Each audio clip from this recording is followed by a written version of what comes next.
If the freedom of speech is taken away, then dumb and silent we may be led like sheep to the slaughter. To be prepared for war is one of the most effective means of preserving peace. It is far better to be alone than to be in bad company. Truth will ultimately prevail where there is pains to bring it to light. Be courteous to all, but intimate with few, and let those few be well tried before you give them your confidence. My first wish is to see this plague of mankind, war, banished from the earth. Discipline is the soul of an army.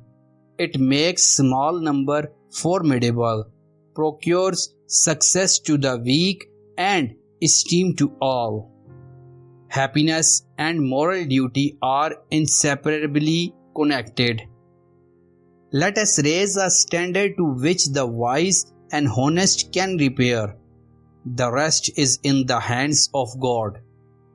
Guard against the imposture of pretended patriotism. True friendship is a plant of slow growth and must undergo and withstand the shock of adversity before it is entitled to the appellation. Liberty, when it begins to take root, is a plant of rapid growth. It is better to offer no excuse than a bad one. The foolish and wicked practice of profane, cursing, and swearing is a vice so mean and low that every person of sense and character detests and despises it. Observe good faith and justice toward all nations. Cultivate peace and harmony with all. Few men have virtue to withstand the highest bidder. Associate with men of good quality, if you esteem your own reputation, for it is better to be alone than in a bad company. Worry is the interest paid by those who borrow trouble. The Constitution is the guide which I never will abandon. We should not look back unless it is to deserve useful lesson from past error and for the purpose of profiting by dearly bought experience. It will be found an unjust and unwise jealousy to deprive a man of his natural liberty upon the supposition he may abuse it. The time is near at hand which must determine whether Americans are to be free men or slaves. I hope I shall possess firmness and virtue enough to maintain what I consider the most enviable of all titles, the character of an honest man. When we assumed the soldier, we did not lay aside the citizen. Labor to keep alive in your breast that little spark of celestial fire called conscience.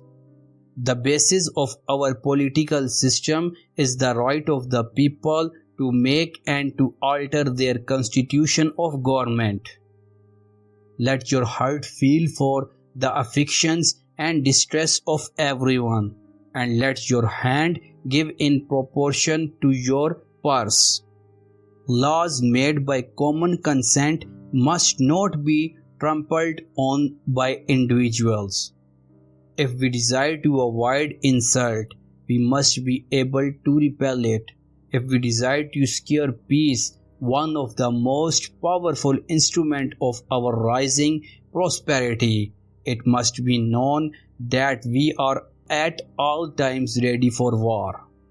Someday, following the example of the United States of America, there will be a United States of Europe. There is nothing which can better deserve your patronage than the promotion of science and literature. Knowledge is in every country the sunrest basis of public happiness. It is impossible to reason without arriving at a supreme being. Mankind, when left to themselves, are unfit for their own government. My observation is that whenever one person is found adequate to the discharge of a duty, it is worse executed by two persons and scarcely done at all if three or more are employed therein. I am persuaded you will permit me to observe that the path of true piety is so plain as to require but little political direction. I walk on untrodden ground.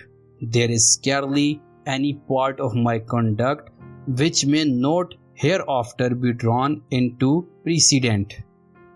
Experience teaches us that it is much easier to prevent an enemy from posting themselves than it is to dislodge them after they have got possession. I have no other view than to promote the public good, and am ambitious of honors not founded in the approbation of my country.